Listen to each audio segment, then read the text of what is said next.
Got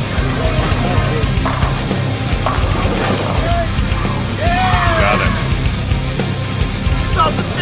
Hello. This lane, I think. I would like to challenge Matt Bozak. Scotty Bull. Jason Belmonte.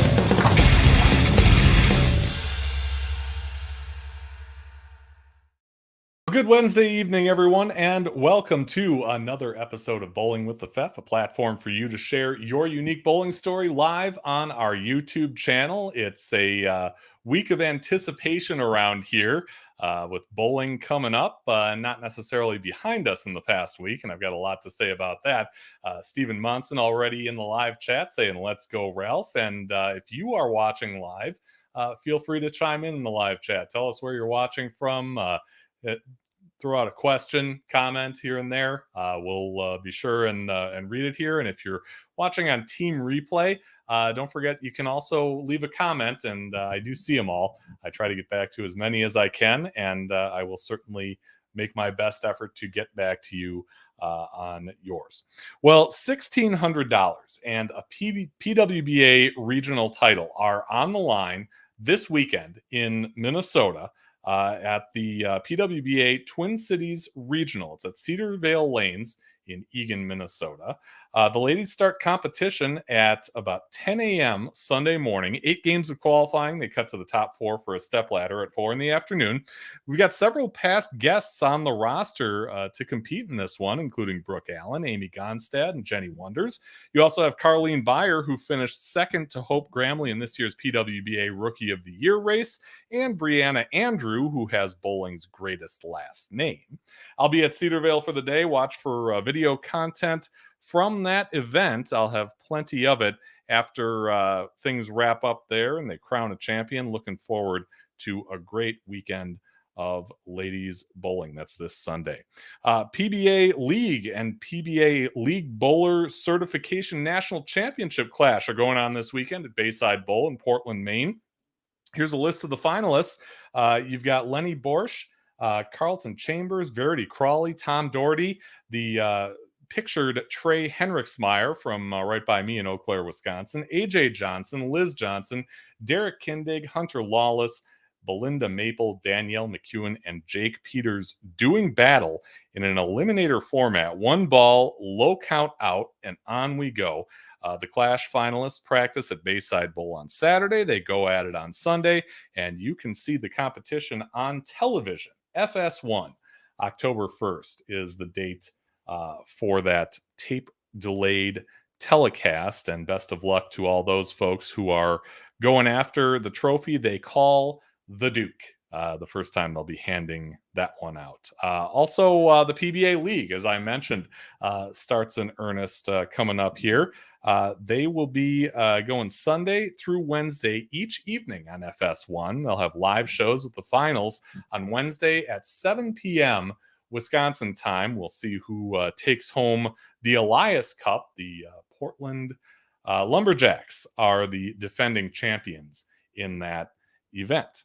Jay Santos watching us live. Hi, Fef, he says. Just rewatching the Maximum Bob interview. Imagine that. Thanks so much for doing that.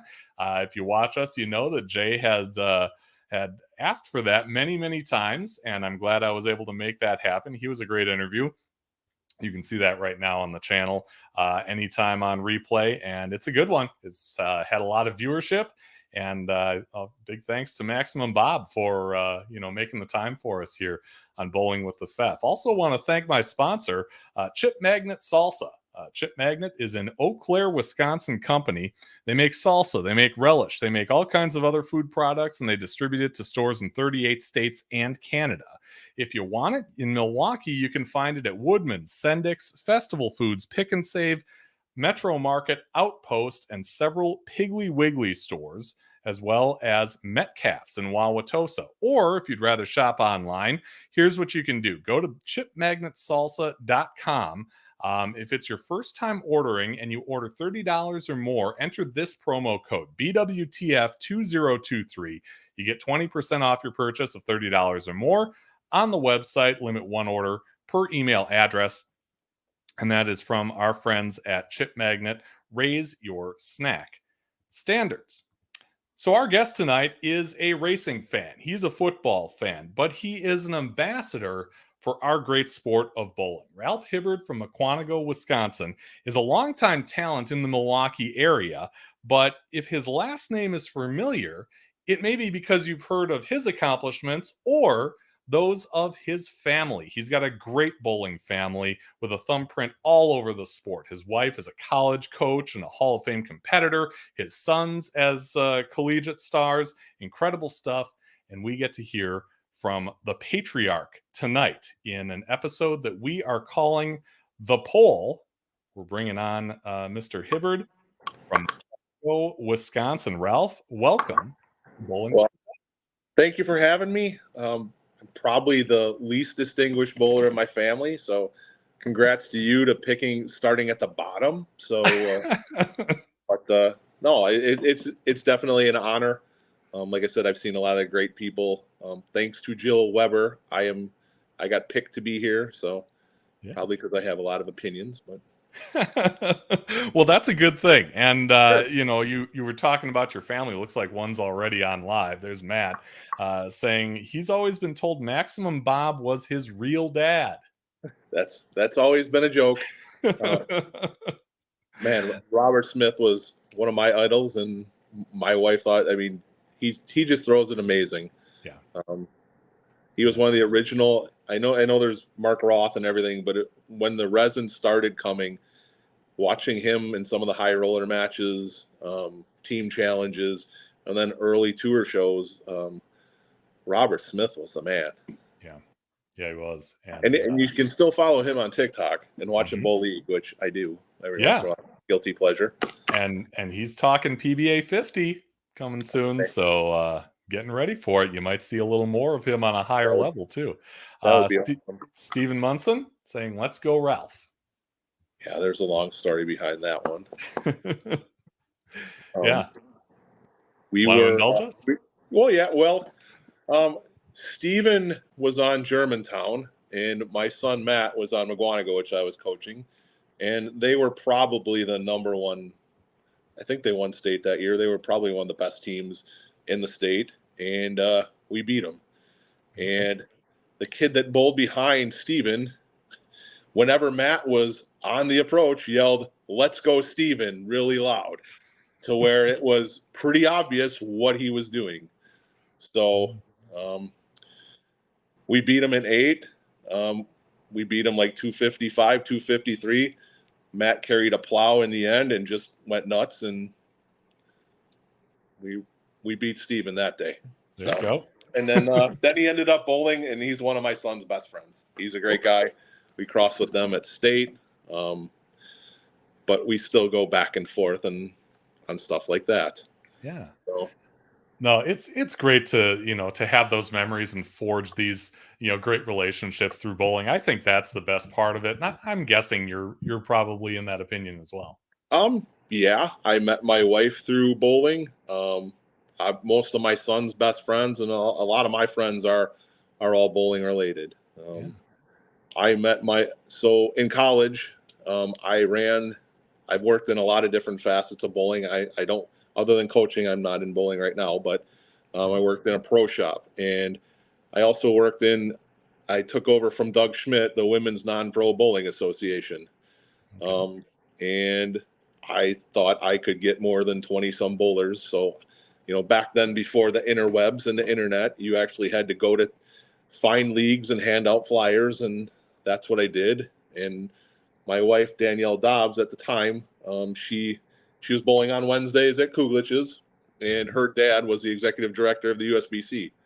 Oh. So I handed her a flyer and told her just before I even knew her, I told her dad would probably want her to bowl that. And she took the flyer and balled it up and threw it back at me. And it was love at first sight after that. It can only go up after that. So, right. So we started, showing up where she bowled, and she was also a race fan. Her dad was also the announcer for the Badger Midgets and Follow Racing, so I'd show up there too. So okay. Fine line between courtship and stalking, and I kind of towed it and wore her out. So there you go. Absolutely. Well, that's awesome, and it's cool that it started in kind of a bowling way there. You mentioned racing.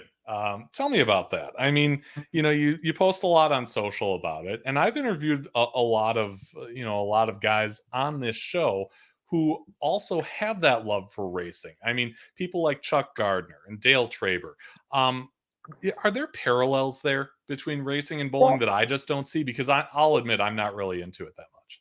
so when my father-in-law was the executive director for a couple of years, they sponsored Stan Fox at the Indy 500. American Bowling Congress did, and they had a study showed that a lot of race fans had the same demographics as bowling fans. That was what their marketing said. Okay. So that's a lot of kind of how they went after this kind of the same market. One of the coolest things I have, and I just brought it right now, is in 1999, the PBA sponsored a NASCAR Craftsman truck. The actual PBA tour did. So Okay. I have this is a team jersey from Terry Cook's team. See if I can get your full screen there. Oh, cool. For the PBA tour. That's a crew member shirt. There So you go. there always was, they kind of always thought the dynamics were the same. They were kind of competing for the same same demographics, the same fans. So I know at one time there was I don't know if it's Bowl 360 or something. They went to and set up like bowling type lanes. Maybe it was Strike 10, set them up at NASCAR races, like the carpet lanes and stuff like that. And Sure. kind of trying to get people to bowl. They've had the go bowling at the Glen. They've had a couple races. Maybe it's been at Pocono a couple times, but Go Bowling does usually sponsor one NASCAR event. And I think, was it last year, a couple years ago, or I remember, I think Daria and Verity, maybe Diana, I'm not sure on the bowlers, but they all got to bowl at Richmond in conjunction with a NASCAR race, which is pretty cool. Yeah. Yeah, that's great stuff. And boy, if we could get some of that market share, some of that buzz that NASCAR seems to get in certain parts of the country. And Jay says he's not a fan. I get that. Not everybody is. Nope. But he says he's a Kyle Larson guy. When it comes to NASCAR, he ran a dirt late model for a few years in Bakersfield, California. So there you go, another racing connection. Yeah, to have some of that popularity, because even in pockets of Wisconsin, oh my gosh, it's really, really big. Absolutely. I mean, we had Road America has a lot of national touring events. They have IndyCar, they have IMSA road course. They've had the Cup Series and Xfinity the past couple years. Not this year, they switched the date to Chicago, but there's a lot of great racing in the state of Wisconsin, all over. A lot of dirt racing, a lot of, and to Jay's point, Kyle Larson is probably one of the most dominant racers in whatever he chooses to drive in. Yeah, there you go. I talked to a gentleman who I'll bring on some quotes from later, who said that he knows you for being into these a little bit. You do sports cards? I used to, yeah. Yeah. Definitely. You know which one this is? I think that's Paul Molitor. Is it correct? It's a 79. It's my favorite one, and I like it because it's his first, one where it's just him. The 78 one had four different. This is where I'm a card nerd. The 78 one had Alan Trammell, I believe, or is it Lou Whitaker? There was four different guys on the card. No, Whitaker had a different 4-player card, but his had Trammell, UL Washington, and Mickey Klutz. Gotcha. I had that one when I was a kid. Yeah, but so you said it was your thing. Yeah, I do more. Like I said, I kind of switch more to racing memorabilia. Okay. I do some racing cards. I have a 72, 73 complete basketball set. Wow. And just a few, like I said, I grew up, when I was 13, 14, it was Tony Gwynn, Wade Boggs, Don Mattingly, Darryl Strawberry, Dwight Gooden, Roger Clemens. That was the era of the kind of the rookie cards. I have a box full, like every probably kid in that era does. Yeah. It's good stuff. I had I kind of liked it when I was that age, growing up in that era, and kind of fell out of love with it, kind of got it back a little bit. And it's the prices are crazy right now, and people are nuts about it, but it's fun. It reminds me of being a kid. Jay says he's a fan. His other avatar is a Chase Elliott car picture. He forgot he changed it when he made that comment. So there you go. More racing. I wanted to ask you about a tournament that's coming up that I saw you on the roster for, a doubles event, over 40, under 40. Is that something you're doing? I believe that's up in Oshkosh. Yeah. I love that center. Okay. One, Eric Gedalia runs a phenomenal center. I've bowled really well in that center. I bowled with both kids the last couple years. We've made the top 32 the last couple years. First and third years, they both drugged me over the line. I did just enough to stay relevant. Okay. 2 years ago, I bowled really well, and I struggle there. You have 5 on a pair, 5 on a lane, so you have 10 on a pair, and you bowl 4 games. By the time you get to match play, this little guy has a hard time throwing it that hard. You're left, aren't you? Yeah, I'm way left, and I'm built for comfort, not speed. Matt says you're a semi-organized hoarder with just about anything people collect. I don't want to. He's really airing some stuff out, huh? I don't want to toss grenades here, but Right. people collect things, and they have Right. things that are near and dear to them. So Absolutely, and selling some of them hoarding things has paid for many junior gold trips too. there you go. Don't forget, some of that stuff holds value. Yes. Yeah. Let's get into your bowling story. I of course talked with Jill and wanted to start off with one of her comments. She said that you care so much about it. She called you an ambassador and one of the proudest promoters of the sport. She said you've dedicated so much time to the game as a bowler, teammate, doubles partner, coach, and advocate. So I mean, to get to that point, there's a long road. So let's start at the beginning and how you came to know bowling and get involved with it. My mom bowled probably 50 plus years with my aunt. She bowled. My mom passed away in February of 2019. She bowled league up till October before she had her surgery. So her and my aunt bowled.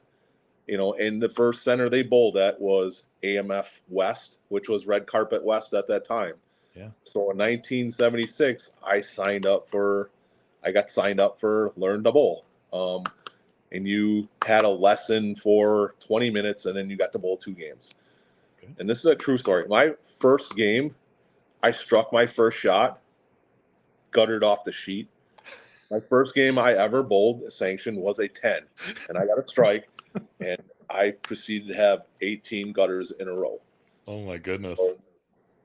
So I was hooked because I needed that aggravation in my life. So yeah, I like that, Matt. And we just kept on. I always bowled junior league.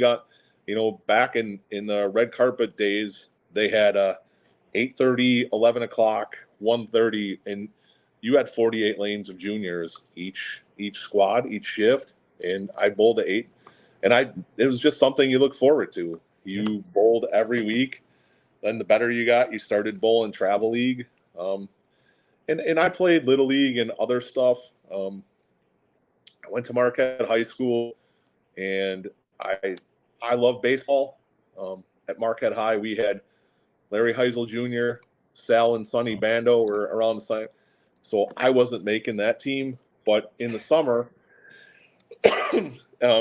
back then, you had baseball in rec league. I think it was through the high school. I played for Nathan Hale in high school, even though I went to Marquette, because it was at the time the summer baseball programs were through the rec department.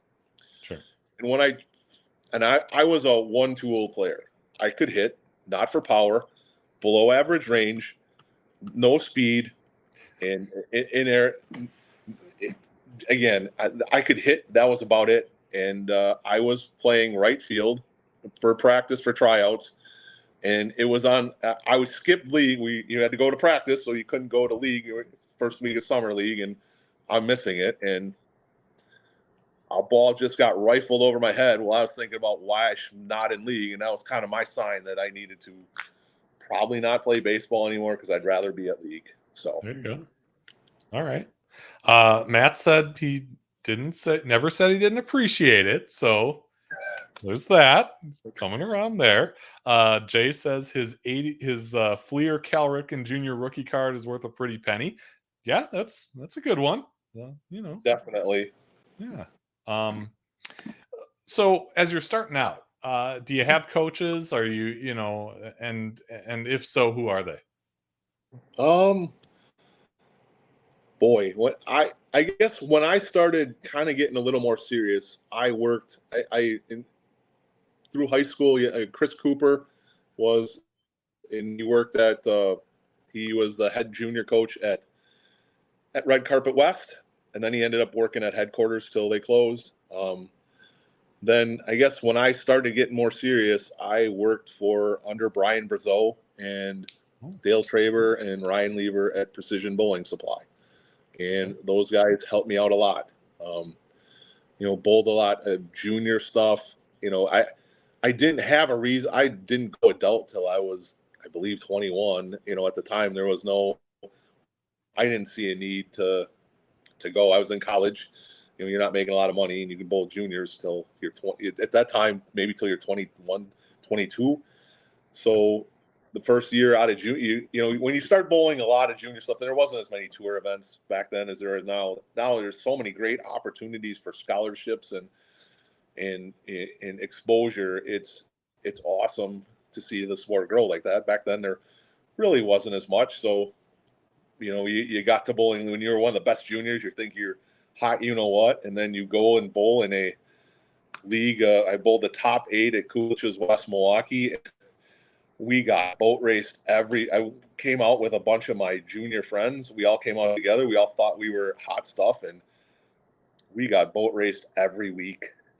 So, and you start to learn, some of the older guys start taking a little bit of pity on you and go, well, you try this and maybe move here and do stuff like that. So that's kind of where, and then, working through, Brian and Dale, 2 of the best bowlers in the state at the time, just kind of learning from those 2 guys kind of helped out a lot. When I graduated college, I took a job working at Bob's Business for 2 years for Bob Rader. They're based out of Menominee Falls at the time, where I worked. I spent 1 year shipping, and I knew where every center in the state and probably the Midwest was, because I shipped I was responsible for shipping everything. Yeah. And then for the next maybe year and a half, 2 years, I was the territory manager in sales for Iowa and Illinois. I did not have Wisconsin at the time. Okay. I don't know if you've ever had Jim O'Reilly on. Haven't, but I've talked to him several times. He was a huge mentor to myself. Great guy, as far as how to carry yourself as a professional person, salesperson. Just his demeanor, being friendly with everyone. Everybody looked forward to talking to Jim, and he made every person feel like they were the most important customer at the time. So, yeah. So once you start, go ahead. I was going to say he's a great guy. Been up here a little bit. I saw him at the Jamboree in Minnesota for the juniors over there earlier this summer. Always great to talk to Jim. Absolutely. So I started working for there, and then you start learning balls and pro shot, just layouts and stuff like that to get a little bit more on that side, and then you start improving. For sure. Yeah. So, you were saying about kind of coming out of juniors and kind of getting your feet wet in adults. And I shot a message over to Todd Filter, who I shot juniors with, back in the day. And he said that he remembered bowling with you when he was just getting into the junior scene. He was 13 and you were one of the old kids. And he said he thought that you went adult after that year. Said you're a great guy. Who else was was kind of in your group there of juniors who? Yeah, he was definitely a couple years younger than us, but a great guy. He could strike a lot. He was one of the original power players too. Yeah. So who else did you hang out with maybe in those last few years of juniors and then, going into adults for the first time? Oh, I'm like Ted Weller, John Sosha was, Peter Bailey. I don't think he's around the state anymore. Jason Kaiser was a little bit younger than me, but a great guy. Mike Jamrose. Trying to think of my whole team. We bowled travel league at Showdown Lanes one year till we got kicked out. That was interesting.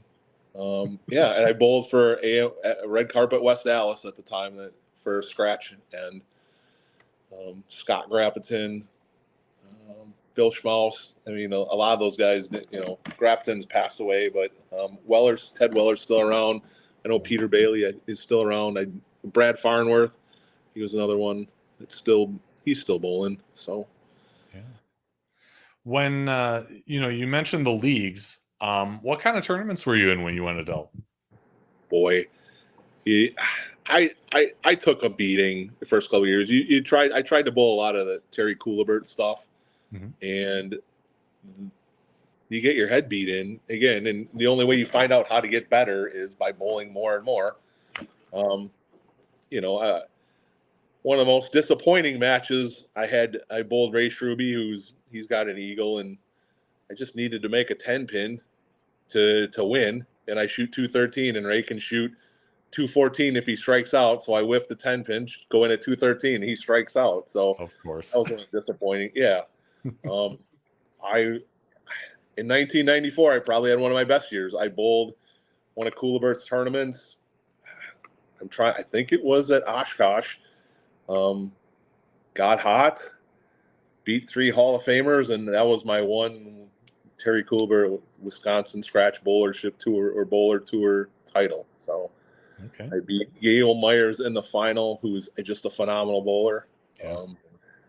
I beat Jerry Anderson Hefts. We had a Leicester match and we tied at like 158. Then we had to bowl again, so I beat her. And then in the semifinals, I think I beat Reggie Dockstetter. I think he's in the Green Bay Hall of Fame. Okay. So, wow, that's quite a ladder to get through. You get better by bowling tougher events, by bowling better people, by bowling more, and you kind of have to put your time in. At least I did. I was more of. I don't think I was ever a great bowler. I was a good bowler. I love the sport, So, yeah. So I had the pleasure this weekend of talking to Mark Wukeman and asked him to describe how you threw the ball. And he said that you have a very interesting release. He calls it basically a voodoo release, where you kind of take the heads out of play because of your rotation. He said you just kind of throw it out there. That's a nice way of saying I spin the ball through the heads. Where it just kind of rotates, kind of sideways a bit, and just skids down the lane, picks up a roll in the back end. And he says, so when the heads are blown away, he's like unstoppable. I don't know if I've ever been unstoppable, but it's certainly I can get the ball through I get the ball through the heads. When they're as dry as they are in Game 5 and Game 6 at some of those doubles tournaments, that's when I start to run out of gas. I can't 3-step, and this body doesn't like lofting either. So, but yeah, Mark, Mr. 900, great guy. Yeah. He said that you can turn an awful looking condition into something easy when you're bowling. Did you ever feel like you had that kind of advantage? Oh.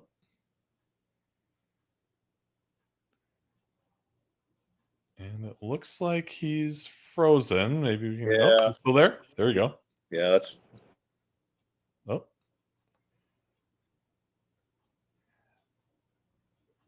Ralph, maybe you want to you might want to log out and back in. It's kind of freezing up a little bit. I think we're good right now. Are we good? Yeah. Okay. Life in a small town, unfortunately, for a provider. Yeah. Yeah. No, I appreciate all the nice things Mark said about me. Great bowler. Watched it. I mean, he bowled with Linz, bowled a lot of great teams. Yeah, for sure. So, when would you say, your game really took shape? I mean, were you one that kind of got the physical stuff early and just kind of rode it into adults? Or did you feel like you were constantly tweaking your physical game as you went?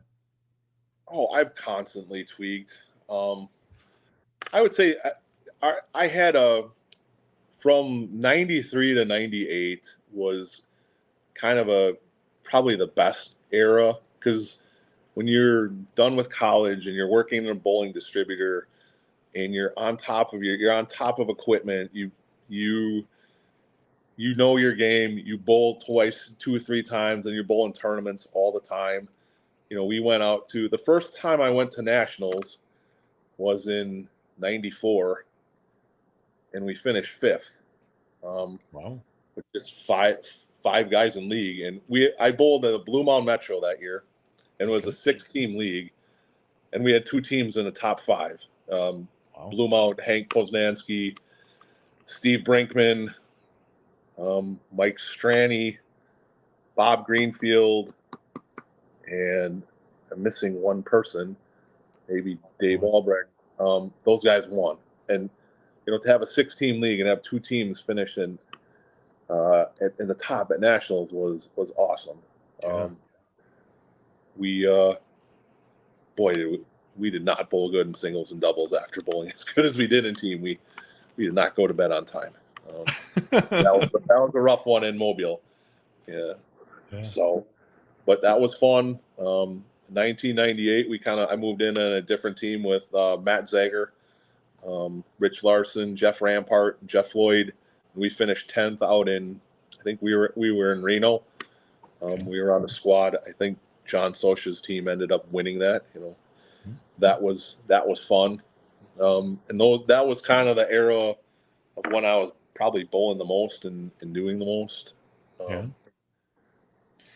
It seems like there's so many examples of Wisconsin guys really doing amazing things in the OC.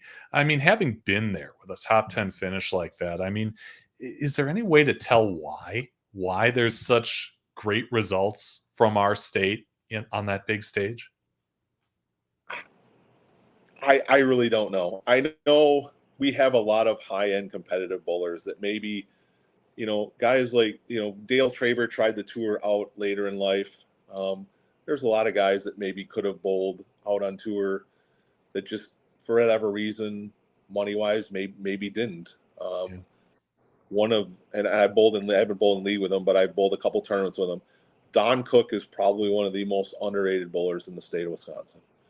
I think it's a travesty he's not in the National Hall of Fame. He went on tour in the mid 70s when, 80 guys would rabbit for 10 spots, so that was a tough deal. Other guys that are probably a little bit underrated. When I got out of juniors, I bowled Bowling with the Champs, which was, not quite a tour stop. It wasn't a tour stop, but the amount of talent that bowled, people came all over from multiple states to bowl. And I crossed with Daryl Mizell, and Daryl Mizell is probably one of the best bowlers that I've ever seen. They put out a really, really tough shot for Bowling with the Champs, and he played 1-2 the entire time. I don't think he missed a pocket. And I was grinding it out, just trying to make that cut, and was there. And he didn't know me from anyone. And at the end, he's helping line me up and finish to try and get this kid to the next level. And stuff like that's always been kind of, he had no reason to help me at all, other than, maybe he took pity on me. But it was cool that a guy of that level actually took time to acknowledge, hey, you're working for it. Let's see what we can get you in game 7 and 8 of something like that. So Wow. That's an incredible story. And those of us from Wisconsin, know of Daryl and hold him in Sure. high regard. Did you ever end up making that show? Bowling with I Champs? made the first cut, and then I did not make the second cut, but just I don't know. We have a couple thousand people bowling, and you make the top three. I think they have like 4,000 or 5,000 people bowl, whatever it was, and making the top your first year trying was pretty cool. So. Yeah, for sure. So Jay says those long snowy winters make good bowlers. Yeah. Yeah. If you're not into, cross country skiing or snowmobiling, what are you going to do? Try something indoors, right? Exactly. Yeah. And he says he knows he grew up in Eastern Oregon. So yeah, you get some snow out there too. So I also talked, you mentioned Jill, of course, and she said that you guys have bowled together several times, done very well, winning and making some money here and there. What was it like to bowl with her as as a doubles partner or teammates, whatever you were? I mean, she was really one of the best in the country at that point, right? Yeah. And I bowled with her. I bowled with after to her Jill, and she was probably one of the best field bowlers that I've. We're in an era where when it's not working, you change balls, you change looks, you move this, you move that. She would be like, I'm going to move my hand this much to try and do this. And I'll be darned if it didn't happen every time. She's a great partner. She's great. She coached collegiately with my wife. We won mixed back-to-back years. We won mixed doubles at Town and Country. And she of course, I'm that guy that I'm looking for this look, looking at this look. I'm going to change this ball. She was one ball the whole time, and just I'm going to make a little move here, a little move there, and just she's phenomenal. I think she's the last one from Wisconsin to win a tour title. Could be. Her release was amazing. I know the next year we lost from the top. This was 2010, 2011 ish. We bowled a couple other times. We bowled at Sheridan, made a step ladder one time. She's a great bowler and a great teammate and an amazing friend. Okay. So, yeah, no, great interview too. Yeah. Oh yeah, no doubt. Yeah, for sure. So this is a good time of the show for me to remind folks, if they haven't seen many of these before, to please consider subscribing to the channel. You can hit that little icon in the lower right. It doesn't cost you anything. We're on a road to 2,000 subscribers, up above 1,500 now. Everyone helps, and you can be the first to know when we go live and post new videos. So you're in Milwaukee, and you talk about Jill and the talented people there. What is it about that bowling community that's maybe special, or maybe a little more tighter knit than some of them? I mean, I've bowled there. I've bowled in the Metro Twin Cities in Minnesota. I've bowled in the smaller cities in northern Wisconsin. But there's something about that Milwaukee community in bowling, isn't there? Well, everywhere you go, there's just good bowlers.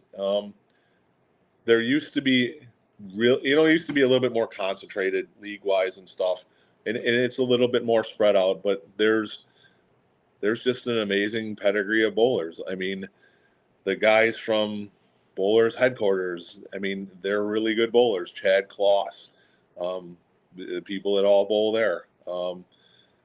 There's so many good, like Craig Miller, Rich Miller. They do a great job. There's a lot of pro shops, a lot of great bowlers. My son's currently bowling. There's a league on Wednesdays at Trenton Holtz and Chad Moss, Dave Barris. They all bowl at Classic Menominee Falls. Okay. So I don't know. There's just a lot of. I guess maybe having a higher capital bowlers leads to more good bowlers. Could be. Yeah. You've mentioned a lot of the different centers in that area. Many that I've bowled at from time to time, and you know, a lot of people know the red carpet chain and later the AMF chain and Bolero and all that, you know, because of their prominence in that bowling community. Sure. Would you say there's a center that was your home center? I would say a lot of the centers in Waukesha. I don't typically stick around and bowl leagued in the same place. I move around. And a lot of people have been very good to me. And currently I'm bowling by Chuck Terosian at River City and Waterford. I bowl more Waukesha stuff.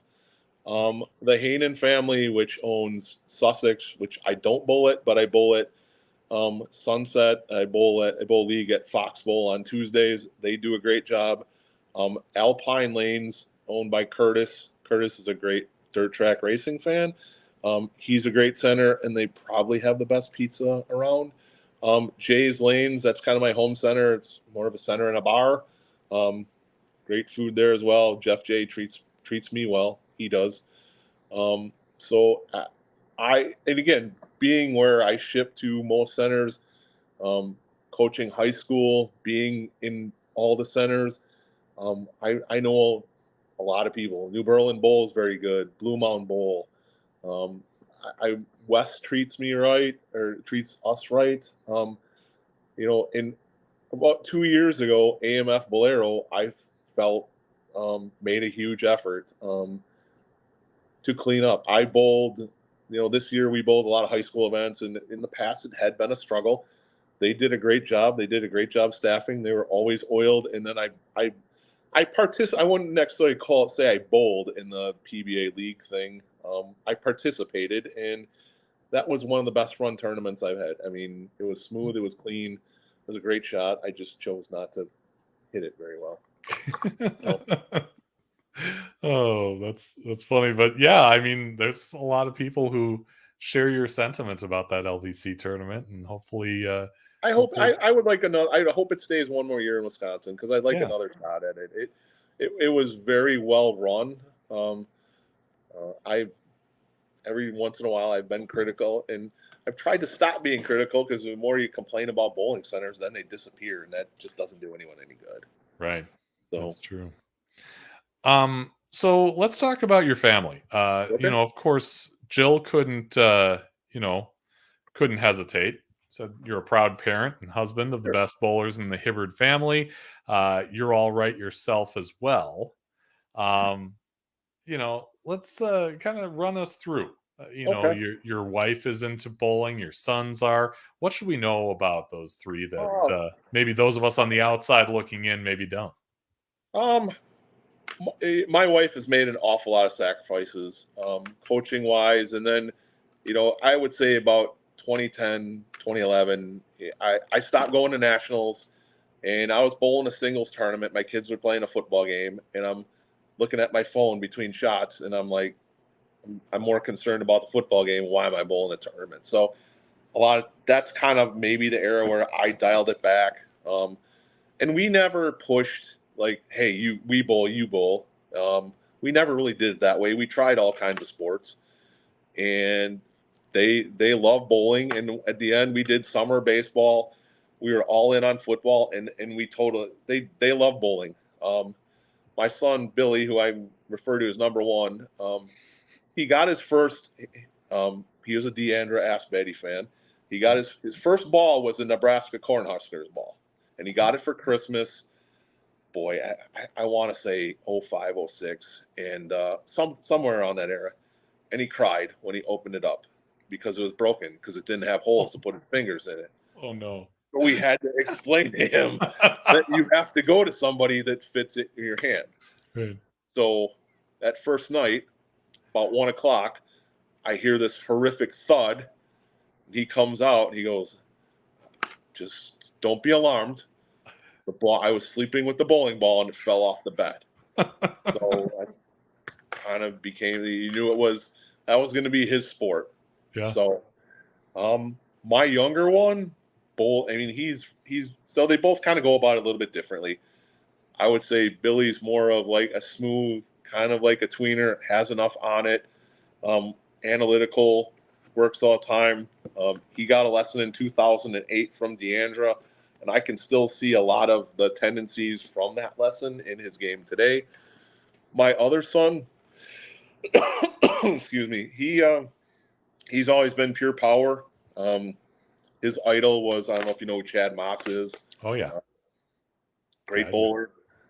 Always wanted to kind of hog on it and wind on it, and that's kind of the way he went about it. He maybe was a little bit more love football, a little bit more love baseball, a little bit more. Kind of didn't do. He wasn't my son number one. Billy is bowling all the time. You're thinking about bowling. You're watching bowling. You're watching the Japanese women's bowling tour. You're watching some lesson on bowling. Matt's kind of been always had to do other things. Mm-hmm.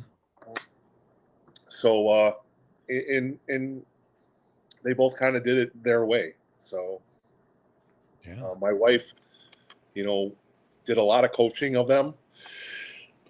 I don't take as much credit she did a lot of the behind the scenes stuff. When I was coaching high school, my job was to worry about almost everybody else, not them.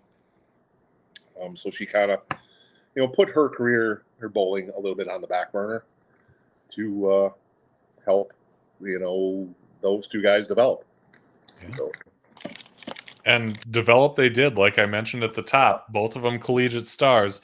Yep. And Matt went all the way to the ISC championship match in 2019. Yeah. So I have a love-hate relationship with college bowling. And 2019 was probably the best of the best because we divided and conquered. My wife is coaching for UWM, so she went with Matt to Chicago. Oh, excuse me. I went to Tennessee, to Smyrna, Tennessee for Billy. I took his car, and then he had spring break, so he was coming home with us. Mm-hmm.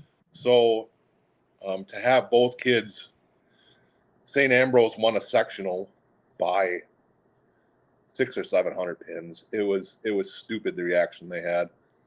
They made sectionals probably by about 1,100. They didn't have to bowl their last 4 games. Jeez. It's had an amazing run. And then one of the hardest things ever to do was when, you're waiting for hit and refresh. I used up the whole battery on my phone, hit and refresh, going, what's going on in Chicago? When you see a score and you go, oh, he shot 200 for, that's good.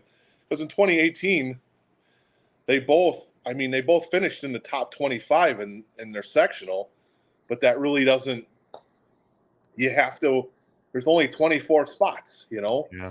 or very little, very limited. So they're like, wow. And then you go, okay. And you just keep going one by, you're hoping for, you're just going, don't shoot 160. Do not shoot 160. Yeah. And Jill was the one that was running around. So in game 6, she was trying to find out, she's like, there's 2 AOs.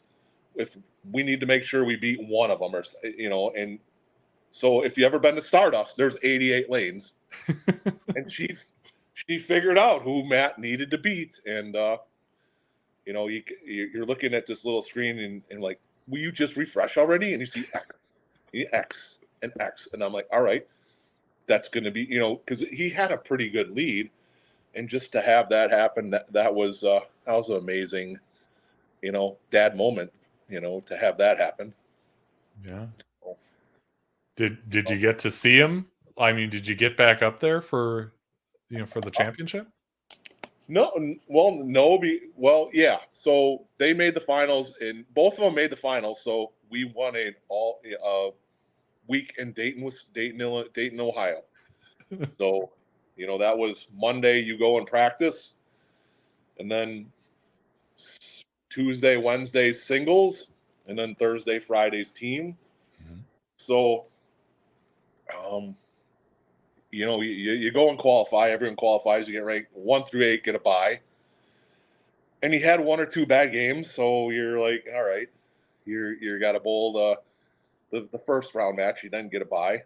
He draws somebody from, I want to say from Penn State, and you kind of get a fortunate draw. Hmm. You win that match, and so then you get to bowl the next day. And it's a tough deal for sectionals because, they all get their rooms and stuff. And as soon as you're out, they're like, they can't send you packing fast enough. So, he felt bad. This other kid from Penn State and his mom they're like, all right, we're making arrangements for you to go home. I think they could do it in a better way. Maybe in the last 4 years they figured out a better way, but it wasn't back then. Yeah. So then my son draws Kyle Duster from Wichita State, and he was out on tour a little bit and goes up and down and beats him, which was fortunate. So to make the show, my son has to bowl Marcus McLean. And Marcus McLean had an eagle from the year before, and he was a Mo Pennell protege. Wow. So Matt proceeds to get down after game 1, 60 pins, which is, always awesome in a 3-game match. Yeah. By the middle of game 2, he's down 80 pins. Oh. I'm like, for the love of, come on. He did not go this far to do that. And he finished the last second game strong. McLean had a pocket 7-10. So he chopped it about 30, 40 pins off that lead. And all of a sudden, you're going from down 80 to you picked up 40 on that one. You're only down 20. And Matt started out with a 3-bagger. And, of course, Marcus starts out with a 3-bagger. And I'm like, oh, come on. How is, again, Marcus McLean, another pocket 7-10, Matt 4 pins, and then go sheet playing about 20. They were tighter than snot.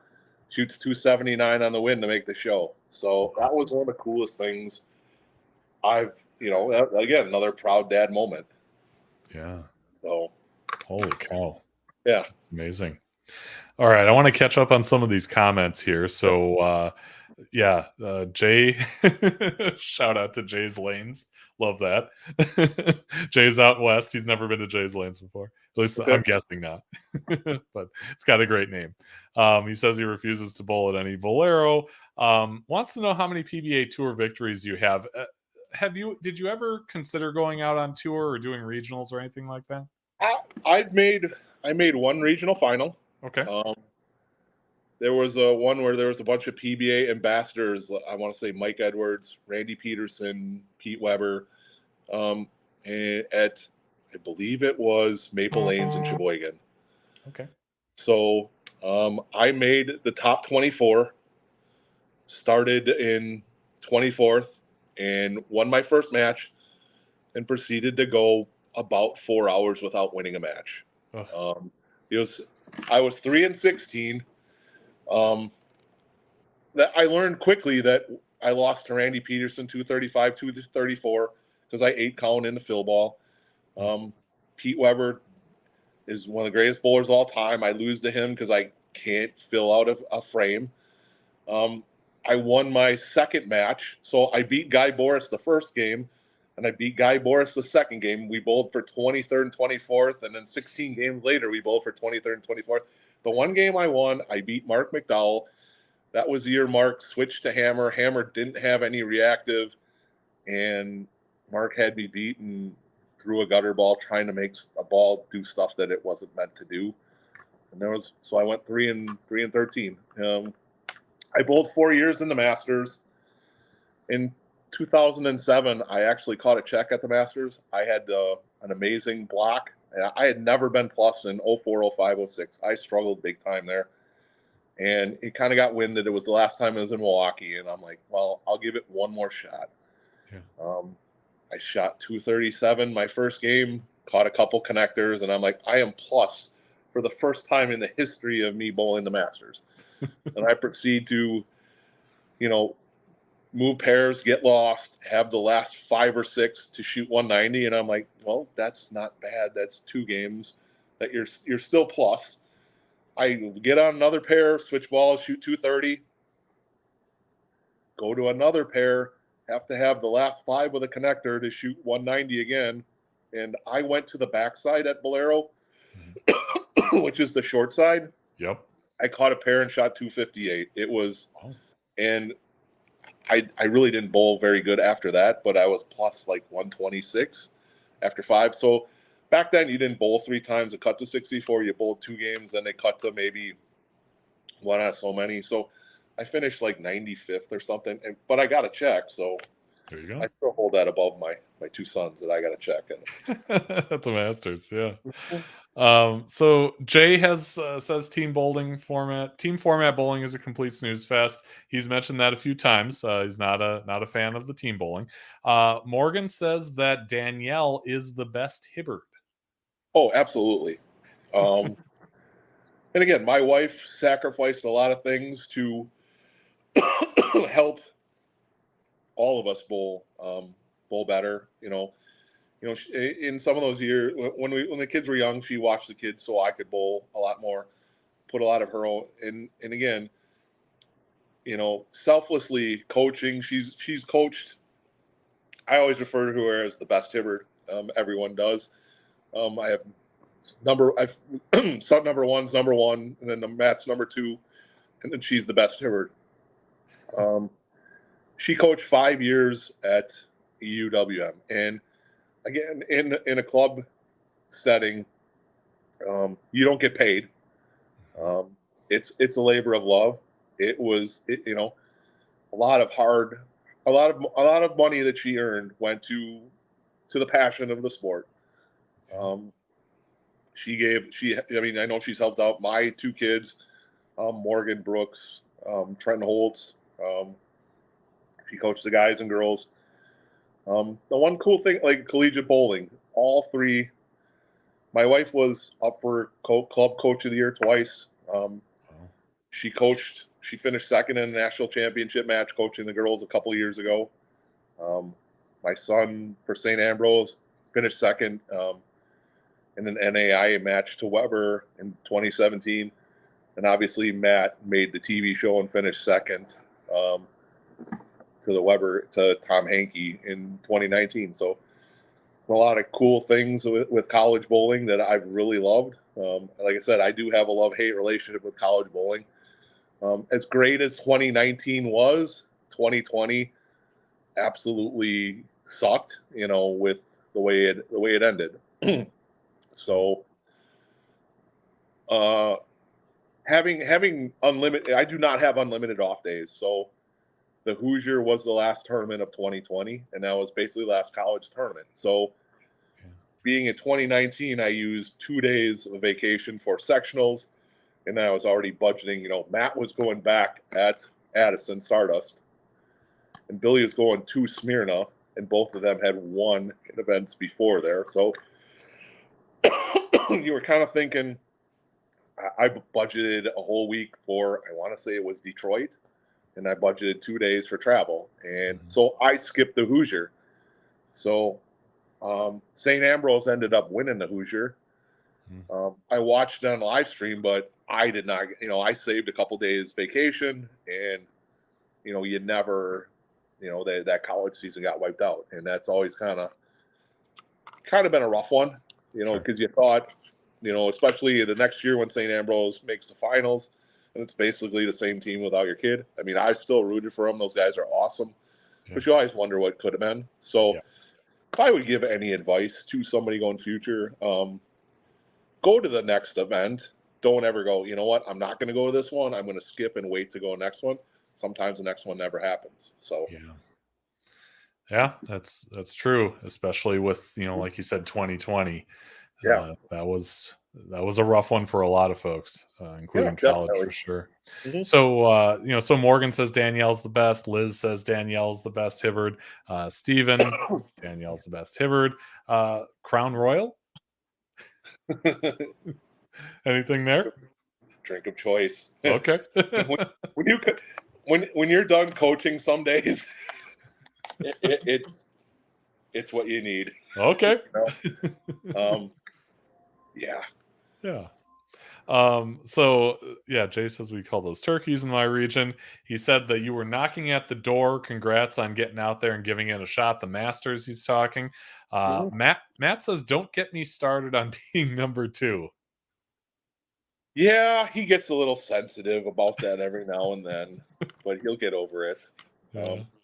He loves it when people call him, "Hey, hi, Billy's brother." Yeah, those are real. I'm sure it's in good fun though. Yeah. So, talk about the high school team a little bit. You're wearing your Mukwonago Sure. jersey. You're coaching the girls now.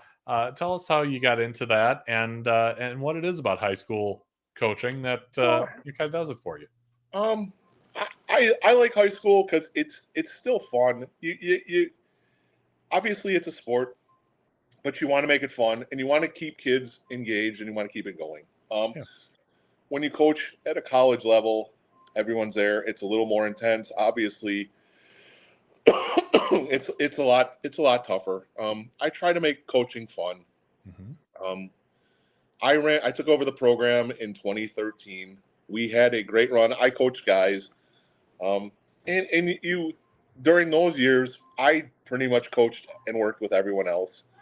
You never want to feel like you're biased towards your own kids. So I kind of had my wife kind of like, I'm like, you're kind of in charge of those two, and I'll work with everyone else. It's tough. Um, everyone, we made state every year, had a bunch of great runs, couple top tens. In 2016, we missed the top five by 6 pins. Oh, And in 15 games, you can find 6 pins pretty much in about 30 different frames. sure. We had, so I took a couple years off coaching. And again, I kept my badge to, sorry about that. That's okay. Just kind of, I want to watch my kids bowl in college. So Yeah. I kept my RVP badge and helped coach JV here and there. And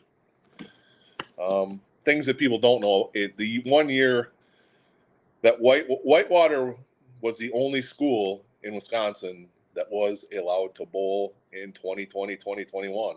And Right. that kind of devastated UWM's program. So I don't know of anybody else more humble. So my wife coached college for 3 years, then coached JV high school for 1 year, and then went back to coaching college. So that kind of lets you know how much she loves the game and her aspect of coaching. 2021, 2022, there was some kind of problem with the coach in Mukwonago, and I didn't really know. I wasn't really as involved in the time. Mhm. And I got asked 3 times to coach, and I'm like, I really just don't want to. And I don't know if you've ever coached. It's kind of like the mob. Every time you think you're out, you get sucked back in, and and a lot of it is kind of chasing some. You always heard that you were only. I heard it multiple times. Well, the only reason you're coaching is for your kids, and I'm like, well, this is a family show, so I won't say what I think about that. But so I went back and I had a blast coaching high school. It's a lot different. Totally different than coaching guys. And the last 2 years, we've had a blast. We made state both years, so very happy. Yeah. I hope somebody hits Coach Prime, Deion Sanders with that kind of thing. You're only coaching for your kids. Ooh, we'll get some content there for sure. Oh yeah. Yeah. But funny story. The 1 year I wasn't coaching was Billy's freshman year, and my mom was sitting next to a lady, and she's watching, and it was a conference tournament. They called a couple extra people up, and my mom's sitting there watching. This lady goes, "Well, who are you watching?" She goes, "Oh, I'm watching him." And she goes, "Oh, he's that freshman." She goes, "Yeah, he's a freshman. I hear his brother's really good too next year, and is going to take my son's spot." And my mom's like, "Well, maybe," and that's always kind of the things that happen with coaching. If I ever stop coaching, it's not going to be because of the kids; it'll be because of the parents. Mhm. Yeah, So, for sure. And I'm sure they appreciate that, the kids anyway. Darylyn says, don't forget all of the food prep for college tournaments that Danielle did too. absolutely. So I had one kid bowl on scholarship for St. Ambrose, and you're there to bowl. You have people that figure out all the logistics. Was that this one? Yep. Yeah. So, yep, that's my dog. That's the girl that Maddie.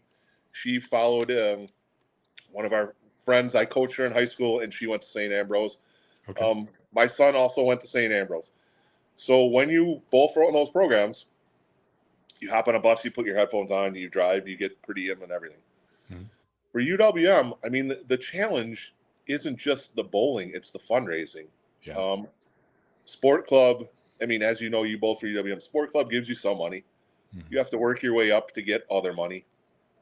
We figured out ways to fundraise, do this and that. And I'm in sales, so we kind of came up with a bunch of things. And then the more you do this, sometimes they cut your budget. And again,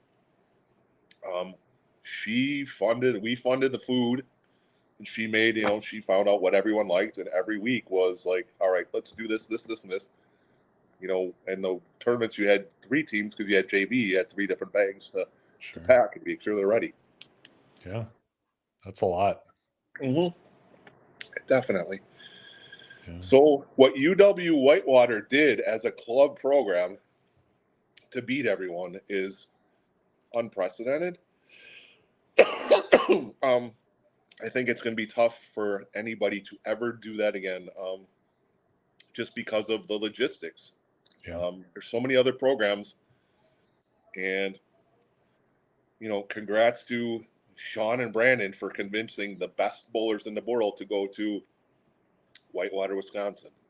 Yeah. Eric Leidig convincing the best bowlers in the United States to go to Davenport, Iowa. It's a lot of work, and the fundraising is the tough part. Yeah, it is. How much are you bowling nowadays? I mean, we mentioned the doubles event, but is that kind of a one-off, or are you bowling a lot these days? I bowled, like, for example, last year I bowled 3 double singles events that weren't like city, state, etc. I cashed in 2 of 3. I bowled Sports Shot tournament. It was a Super Bowl singles at Classic Lanes in Greenfield. Mm-hmm. My son and another one of you people you bet on Nate Purchase. Yep. Absolutely destroyed the field. So cut to the top 16. I'm like, man, it'd be nice to be 14th to not bowl one of those 2. And of course I'm 15th and have to bowl Nate. Oh, jeez. So I tried to talk a lot of garbage and get in his head, and that did not work at all. And I lost by probably 100. So, oh, wow. Yeah. Yeah. I guess I bowled just enough to tick myself off. Bowled 2 nights in league. A mildly competitive 215 to 220. Okay. So I bowled just enough to frustrate myself. We caught a couple cool things happen. Last year, Waukesha City Tournament, I won scratch doubles. Okay. And then with my son and then the gentleman who coaches the guys, Chris Alber, he had his son on the team, and we won Waukesha City team. So that was kind of cool. Yeah. So. Yeah.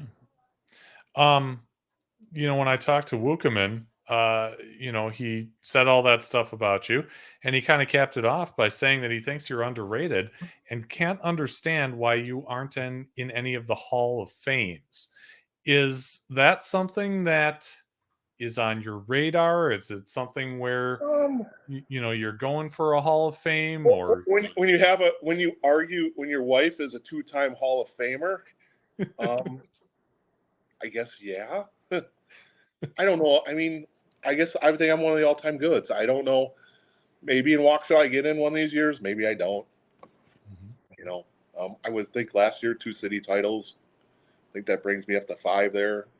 Maybe you get in. Maybe you don't. Yeah.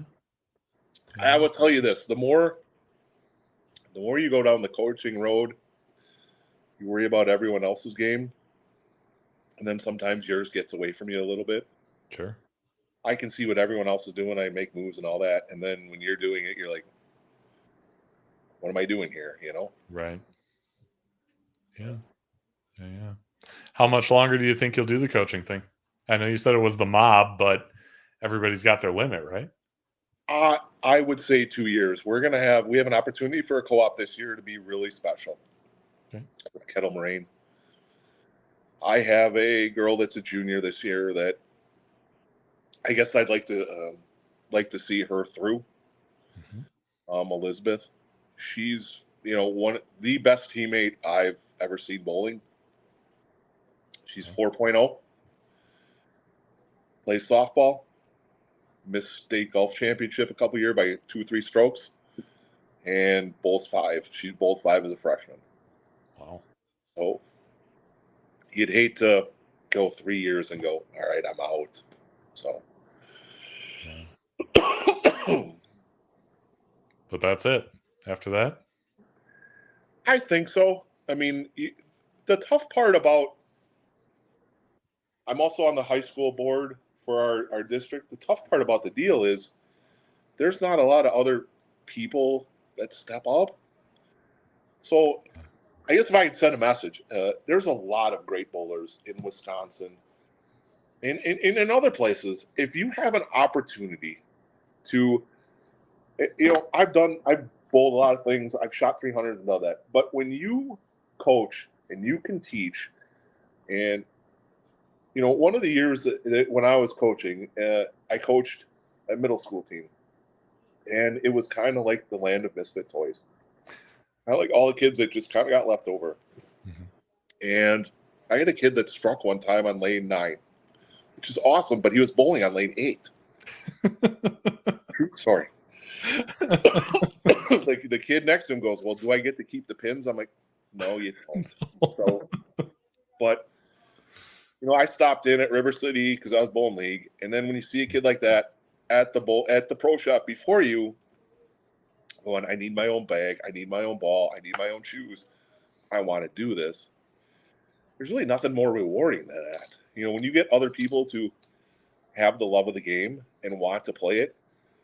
One of the things I love about bowling is, there's always been this argument. It's a sport. It's not a sport.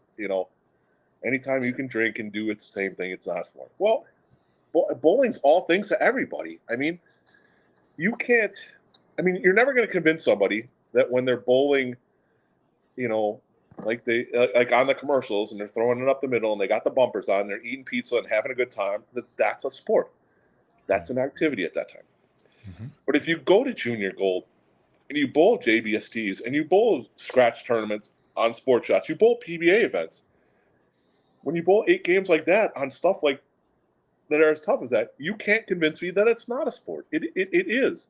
So the great thing about this thing is it's a great uniting sport, and it can be all things to everybody. Is it a sport? Isn't it? It's all of that. The way you may want to play it is just reaction. You want to go throw balls up the middle and have fun and have with your buddies, you can do that. Mm-hmm. If you want to go bowl PBA events and bowl scratch events, you can do that as well. So that's the one thing. And think of a lot of the other sports. I love high school football. I mean, but only a small part of people get a chance to do that. I mean, even after college, I get to bowl with my family and do it all the time. We all bowl as a family on Tuesdays. My oldest one does live in Indy, so he subs here and there. But yeah, that's the beauty of the sport. Yeah, it is. Well said.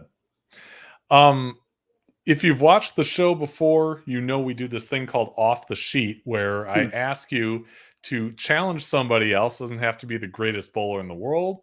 Certainly can be, but also can be, somebody who does it casually, like you said, to come on a future episode. And, we look for people who are passionate about the sport and have a unique story to tell. So I'll put it to you, Ralph Hibbard. Who would you like to challenge to be on a future episode of Bowling with the Fef? So another person, I think we're a great bowling family. At least we all participate. About 5 years ago, there was a kid that expressed interest in coming to UW Milwaukee. And he was left-handed, which I hate. He throws urethane, which I hate. He played football for Kimberly, which I despise. But he's a great kid, other than that. Trenton Holtz. Mom bowled collegiately. Dad runs Ledgeview Lanes. His sister is a great collegiate bowler for Oshkosh. So it's another one that's kind of they're a great bowling family. So as much as I hate lefties, I hate people that throw urethane all the time, and I despise Kimberly football, I would like you to talk to Trenton Holtz, because I think he's got a great story. Because, there's a lot of people that, when you're younger, bowled all the scholarship events and all this, but excuse me. Mm-hmm. But there's also a lot of people that do other sports that don't just bowl. And Trenton did football and he did baseball, and 5 years later he was club player of the year. So those players kind of go under the radar because they're not at every JBST and Wisconsin Youth Bowler Tour. Maybe they don't always go to Junior Gold, but they have other interests. Yeah. And those are opportunities. There's a lot of college opportunities for those kids to shine. And I bowl league in Trenton with Tuesday, and he's a great kid. So I think he'd be a great asset to your show. Okay. Well, Trenton, I know you're on Facebook. You can reach out to me there if you're interested in taking Ralph up on his challenge, or if you'd rather email, it's bowlingwiththefef@yahoo.com. We'd love to have you on. Anybody who's got history at UW Milwaukee, that's my school. So I'd be happy to talk with you on this show. There's certainly a place for you here.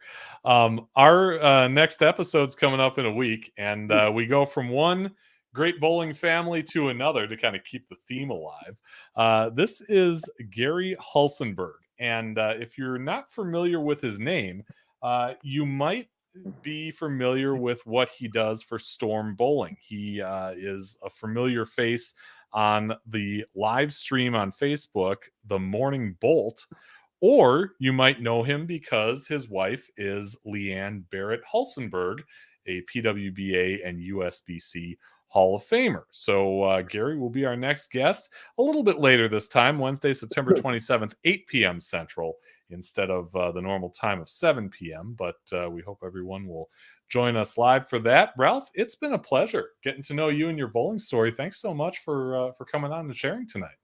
Well, I appreciate you having us on. It was a great time.